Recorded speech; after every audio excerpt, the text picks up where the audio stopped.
All right, I'm Hank Chambers. I'm a law professor at the University of Richmond. Been doing We the People for about 25 years or so. I teach criminal law, white collar crime, voting rights, and other stuff as well. My other two judges will introduce themselves before you all introduce yourselves, and we'll go from there. Judge, go ahead. Good morning. My name is Dan Taubman. I'm a senior judge on the Colorado Court of Appeals in Denver, and I've also worked with We the People for a long time. And my name is Candida Steele, and I'm retired as a judge on the U.S. Civilian Board of Contract Appeals. I handle federal government contract disputes around the country, and I've been with this program since about 2001 myself. So it's a very great pleasure to be here and to see you all. Congratulations. Thank you. Hello, I'm Granor Sandhu, and my favorite suffragette is Sojourner Truth because she was the first woman of color to stand up for women's voting rights. Hello, my name is Aurora Simmons, and my favorite suffragette is my great-great-grandma, Ruth Mae Fox, who fought for suffrage in the great state of Utah. Hi, my name is Ryan Heil, and my favorite suffragette is Elizabeth Cady Stanton for her thoughts on solitude himself. Hello, I'm Amari Mayo, and my favorite suffragette is Susan B. Anthony for her bravery and determination when fighting for women's rights. And on behalf of Unit 3, our advisor Gretchen Wolfing, and the state of Washington, thank you for taking the time to judge us today. Appreciate that, and I'm glad that you all did not change your favorite suffragette. Otherwise, I'd have been very disappointed. All right, so this is the first session of the day. As you all know, 4-minute opening and 11-minute Q&A, or really an 11-minute discussion, and it should be a fun one. I'm sure of that. So you all know what we could do Unit 3. You know which question we're doing because it's the one that you haven't done yet. So it's question 1. I'll read it, and then we will get into the opening. One historian has noted that the decade that followed ratification was a period that did as much to mold the Constitution into what it became as anything that came before. To what extent did the issues originally debated during the ratification debates continue into the first administrations under the new Constitution? What implications does this continuation of the ratification debates have in regard to the nature of American constitutionalism? And in your opinion, why have these issues continued to be discussed throughout our history? Ready for your opening. Should the states reject this excellent constitution, the probability is an opportunity will never again offer to cancel another in peace. The next will be drawn in blood. George Washington. The decade following the ratification of the Constitution has proven to be significant, as it laid the groundwork for differing interpretations of the Constitution. The main issues debated were executive powers and federalism. The Constitution calls for executive departments, which have officials that report to the President. Washington interpreted this and created 3 executive departments: Secretary of State, Secretary of Treasury, and Secretary of War. During the Adams administration, Congress passed the Alien and Sedition Act, which allowed the President to deport aliens, which was an expansion of this presidential and executive power. Jefferson's cabinet spearheaded the Louisiana Purchase. The Constitution did not grant the executive branch the power to purchase land. However, Congress during the time ratified all the same. Another issue of federalism during this time was the federal government's interference in state and local elections. An example of this is when New Jersey couldn't decide which electives to send to the first Congress, leaving Congress at the time to do so for them. Additionally, the regulation of commerce impacted federalism. In 1824, the Supreme Court ruled in Gibbons v. Ogden that regulation of navigation by steamboat operators for the purposes of interstate commerce is reserved under Congress's power of Article 1, Section 8, Clause 3, the Commerce Clause. Because these issues were never fully resolved during the first Congress, they were passed on to future administrations. Even after ratification, the very nature of the Constitution was continued to be debated. During the debates over the National Bank, many were concerned that this was outside the provisions of the Constitution. Those who opposed the bank, like Madison, thought that it was outside of Congress's constitutional authority to create the bank, and that they should only act on the powers explicitly given to them in the Constitution. Fisher Ames, despite being in favor of a national bank, summarized the opposition's argument as a fear that Congress would try to circumvent the Constitution with creative interpretation by using arbitrary discretion. Those who were for the bank did believe that the Constitution granted implied powers, and that no document could be so precise as to list every power out. Their argument rested on the necessary and proper clause found in Article 1, Section 8, Clause 18. They believed that this delegated powers beyond those enumerated, whereas those who were opposed to the bank believed that this simply meant for every power authorized, Congress would have the necessary means to carry it out. Ultimately, bank supporters would win, with Hamilton believing that that the Constitution both gave and implied powers. They also believed that the government presided over national matters that were infinite and varied to an extent that carried a great latitude of discretion. The continuation of the ratification debates established the Constitution as a living, breathing document, giving it the ability to expand its power as seen fit. These issues are still being debated today because there are varying interpretations of the Constitution. During the founding of our country, founders like Hamilton and Madison argued over which originalism or textualism or modernism to use, and in this result created discourse in our country. The first administration, as well as the first Congress, changed the structure of government through new cabinets and new forms of legislation. This is an example of a modernist interpretation of the Constitution, allowing for new forms of expression to be made. Another mode of interpreting the Constitution is originalism, which is interpretation based on what the founders would have believed when the Constitution was ratified. Textualism is slightly different, as it is interpretation based on the text's plain meaning.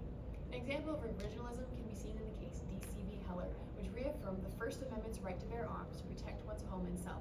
Textualism can be seen in Franchise Tax Board of California v. Hyatt, which ruled that states are immune to private lawsuits from other states. These issues have created much discourse and polarization around our country, and we are certain that they will continue to be debated. Thank you. Thank you very much. In terms of originalism, you say Heller's an originalist decision? Oh, yes. What's the basis for it being an originalist decision?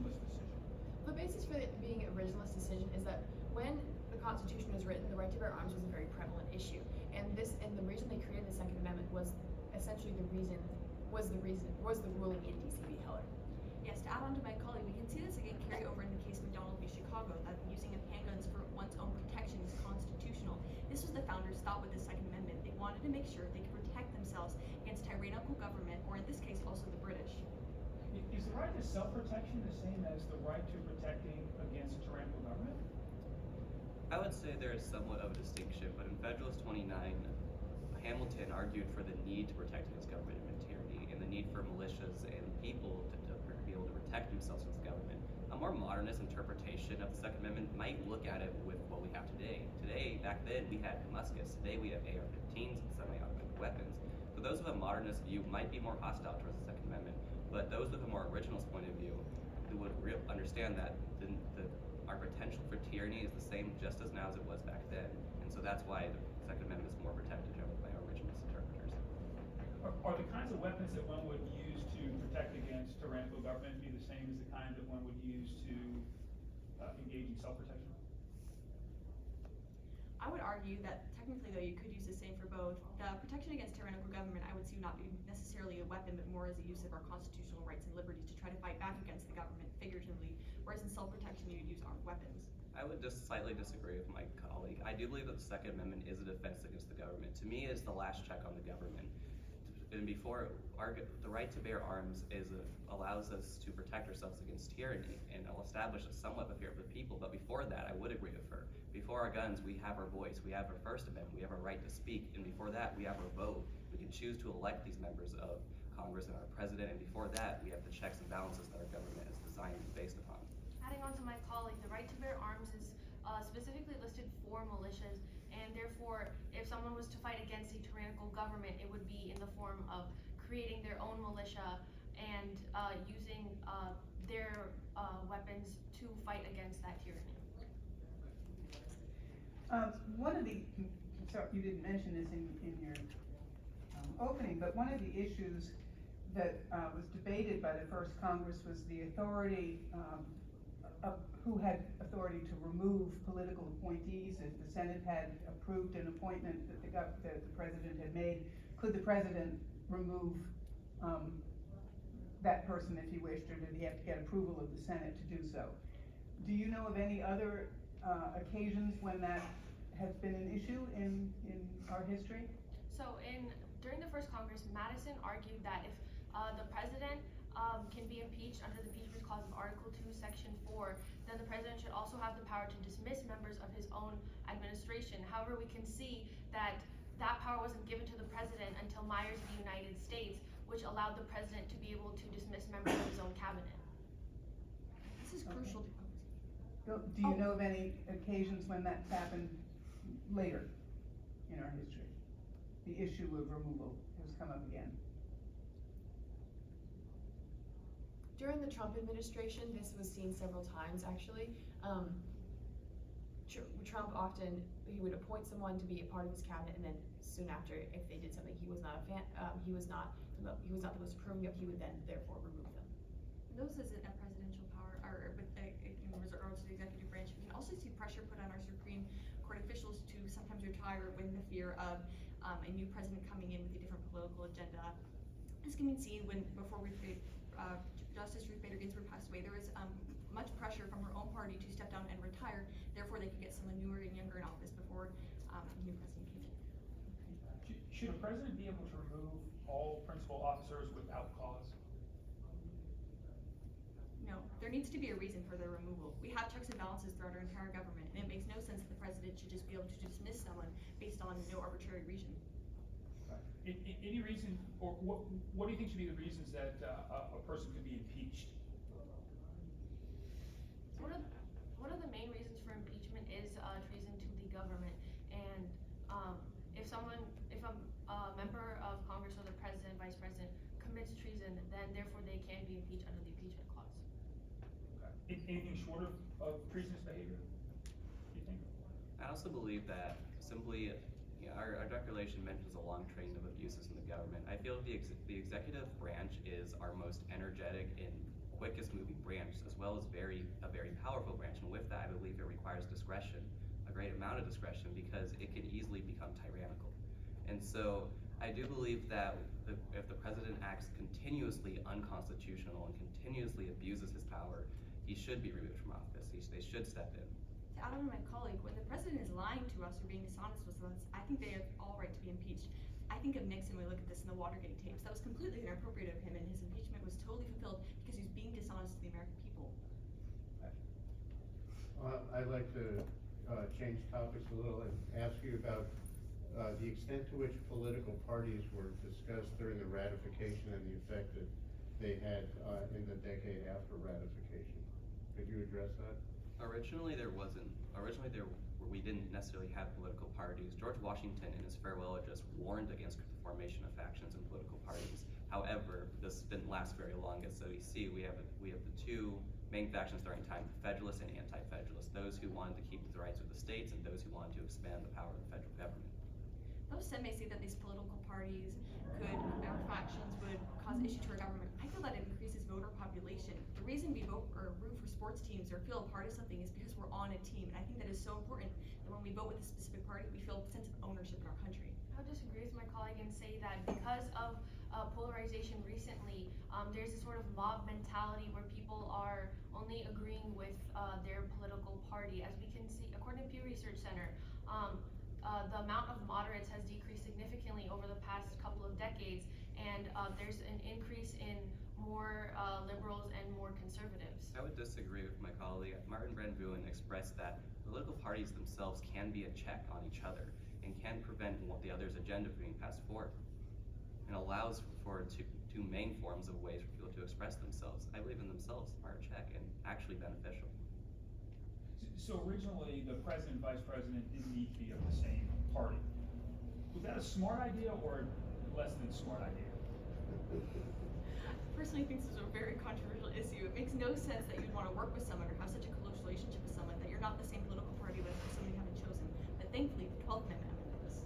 I actually disagree with my colleague. I actually think this is actually a good idea because this allows for the president to almost get some different ideas going. Like it allows for them to have political discourse within the executive office. It allows for them to have political discourse within the executive office.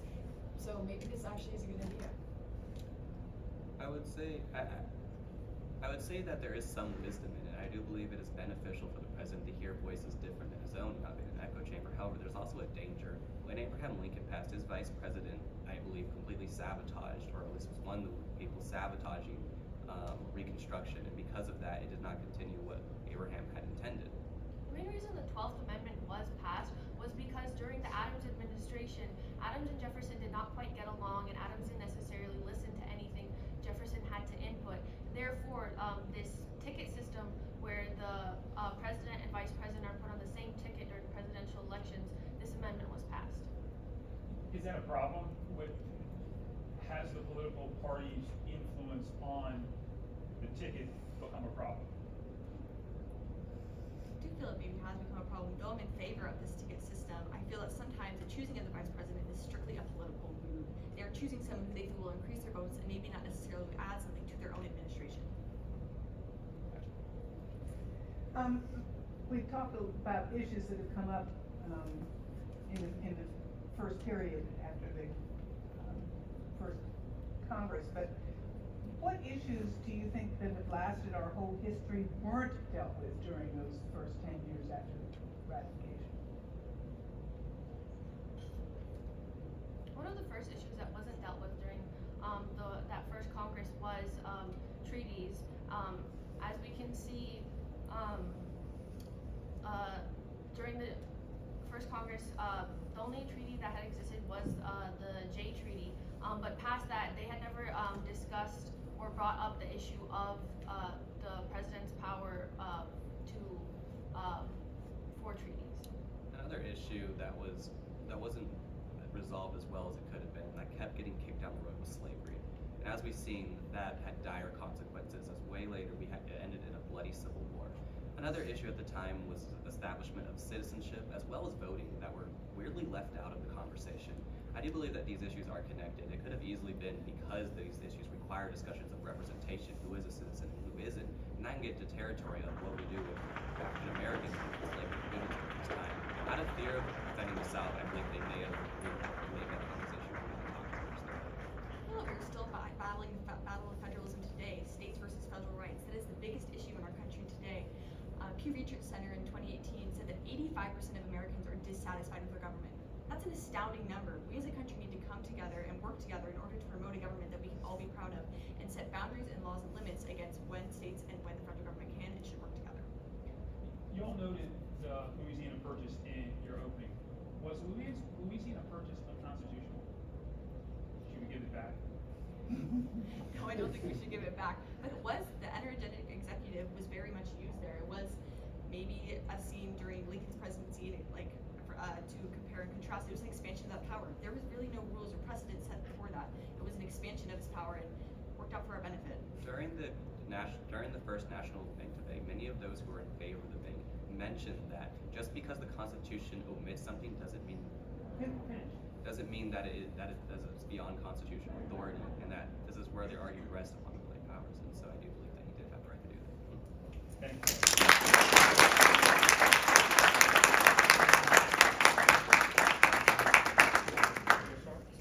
I can. That was a lovely job, thank you. It was fun to talk with you about this. You were good about talking about the living document versus originalism. That's certainly going to be a battle that we're going to be talking with for a long time. I just want to say, with your interest in suffragettes, my great-great-grandmother was an anti-suffragette, so I'm afraid to have to admit that. You mentioned the thought that I was going to about further removal issues was the Andrew Johnson impeachment, actually, because he was impeached because he dismissed the Secretary of War Stanton, despite the fact that Congress had passed the Tenure of Office Act to make sure that he couldn't. So that's what I was looking for. I think you did a really lovely job, and I hope, in the past we've been doing these hearings in Congress, and I've said take a look around where you are, but look at where you are for a region. You know more than anybody in my constitutional law class knew for sure about the Constitution, and I hope that you will seriously think of representing the rest of us in your future, local, state, or federal government, and if not, be a lawyer or a judge. What do you think, Judge? I'm sure this has been a profound experience for you, to go through a life-changing experience for you. And my cousin did this program in 2000, is how I heard about it, and he now has a PhD from Oxford and is a professor at Oxford. So this may change the course of your life, and if so, I hope you enjoy it. It's been a pleasure talking to you, and I'll feel a whole lot better sitting in my rocking chair and in my nursing home, knowing that you all are in charge. Thank you very much. Thank you. I thought you did a very nice job. I liked your discussion contrasting originalism versus textualism, which is an issue that we as judges face today, as well as an issue that's been dealt with for a long time.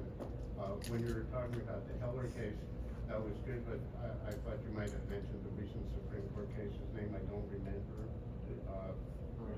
Excuse me?